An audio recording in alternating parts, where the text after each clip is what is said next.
Bonjour tout le monde and welcome to my kitchen, the Gay Gourmand here. Today we're going to be making something perfect for spring and summer. Especially with all those dinner parties and get-togethers going on, this will be the perfect item to bring, or if you're hosting, the perfect item to serve. I'm talking about beet salad. I have had so many of these salads that I have just taken some mental notes of what I like and what I don't like. So this is just my spin on the beet salad. It's pretty basic. The main item you'll need are beets, of course, and that takes the longest to prepare. So just block off an hour to strictly plan on your beets being in the oven, but you can at least make your dressing and get everything else ready in advance. And the other ingredients consist of baby spinach, arugula, and broccoli microgreens. And when all three of those greens are mixed together, you have a sweet, nutty, and earthy flavor, a great base for your beet salad.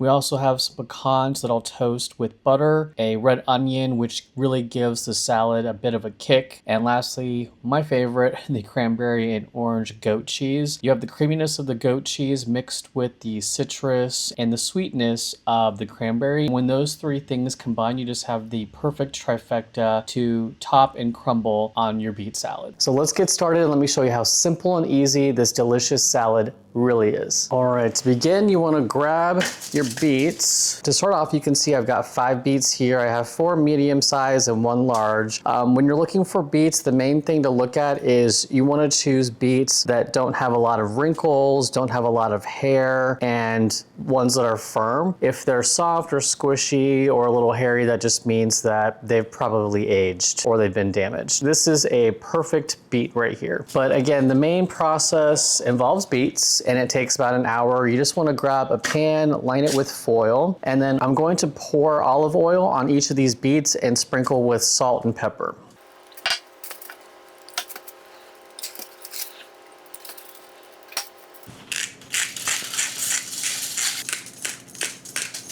I'll wrap each individual beet, and the process will vary depending on, of course, your stove and also the size of the beets. But after about 30 minutes, you want to grab a fork and just stick it in and see if it's soft enough. If it's soft, then that beet is ready to come out.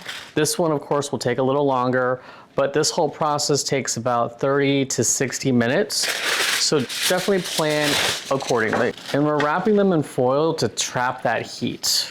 And I don't know if you've ever had a beet salad, but one of the things that I love the most about beet salad is just how earthy it tastes, but it pairs so well with goat cheese. The juxtaposition of earthy with creamy, you just can't beat it with a good beet salad. Okay. So I'm gonna pop these in the oven and we can actually make our dressing right now. These are the 7 ingredients you'll need to make balsamic vinaigrette. And yes, you can easily buy a bottle of balsamic vinaigrette already made. And I think I saw one for like $7 or $8 versus having all of these items. But I love making my own balsamic vinaigrette because you can truly tweak it each time you make it. Maybe you want a little more sweet this time, or maybe a little more tangy, or a little more garlicky. You can customize it, make it your own, which I think is pretty awesome. So just starting with the back left, we have some sea salt, some pepper, along with your base, which you'll need the balsamic vinegar, obviously, and the extra virgin olive oil. Then we also have some minced garlic, some Dijon mustard, and then some honey. I'm gonna start by adding about a cup of extra virgin olive oil. And then I will do 1/4 cup of the balsamic vinegar.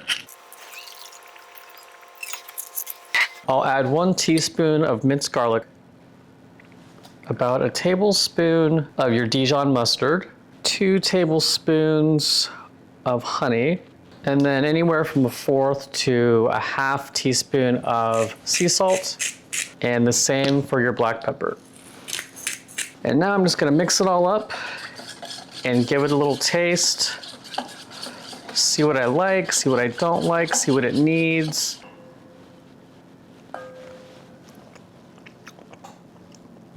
All right, that was actually good as is. I'm gonna put this in a container and then we can toast our pecans. I just chopped up about 1/4 cup of pecans. I'm going to toss them in a pan with 1/4 tablespoon of unsalted butter and get them all toasty.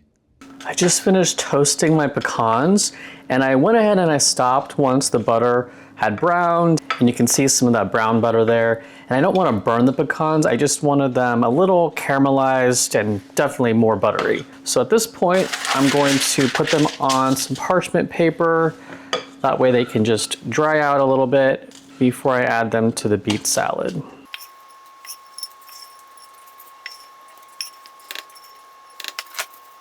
You can see I have some fork marks here, and I could tell they were done once I inserted the fork into the beet and it was soft. These took about 50 minutes, and I have the larger one in there for just a little longer. Now, just a quick tip before we get started, beets will stain.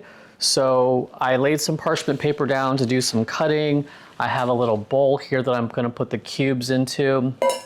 And then just a tip that I read about is using some lemon juice on your hands to make sure that they don't stain your hands. To start, I'm just going to cut one of them in half. And I'm going to remove the skin.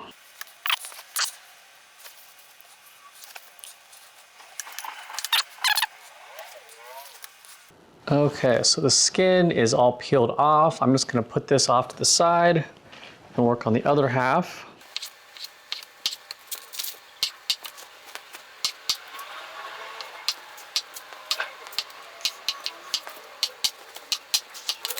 I set my beets off to the side, and now I'm gonna slice up some onion. And I'm gonna slice these a little different because I'm all about different types of shapes and textures and colors in salad. You don't want everything to match, you know? And I'm just gonna do little thin slices. And then I'm just gonna slice the full circles in half.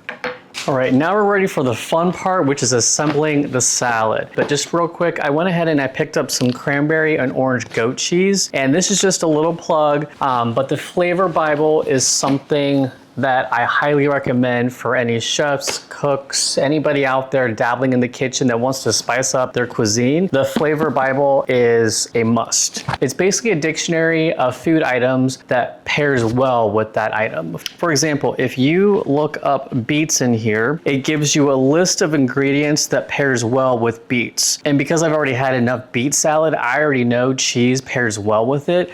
But it has goat cheese, Parmesan, and Roquefort. But again, highly recommend the Flavor Bible. I use it all the time to come up with new ideas. So I've got my big bowl that I'm gonna use to mix the salad up. Let me grab the dressing. And all in all, this probably took about an hour and a half to make. Now I already rinsed the salad. All right, that's a good amount to start with. Do some microgreens. Let me add in the buttered pecans. This is already shaping up to be an amazing salad. And for the cheese, I'm just gonna rip off pieces. So let's review our flavor profile with the salad. We have creamy goat cheese. We have citrus with the orange. You can see a little orange in there. The dried cranberries, we've got some sweetness, creaminess. We have some of the toasted butter flavor with the pecans. We have that crunch as well. Then we have our arugula and spinach with microgreens. And then we have that strong flavor of our balsamic vinaigrette that we made, little hints of garlic and Dijon mustard, and of course, the star of our show, the beets. Just mix it up. Oh my gosh, I can't wait. Now I did save some slices of the beets to put on top, and I'm gonna do a little more of that goat cheese as well. And voila, you have the perfect salad for any spring or summer occasion. It's just so good, you just have to make it. So I have some extra salad here in the bowl, and I'm gonna eat from here because this is just too pretty to eat right now. I'm gonna have this later with the crab cake. Oh, this looks like such a good bite.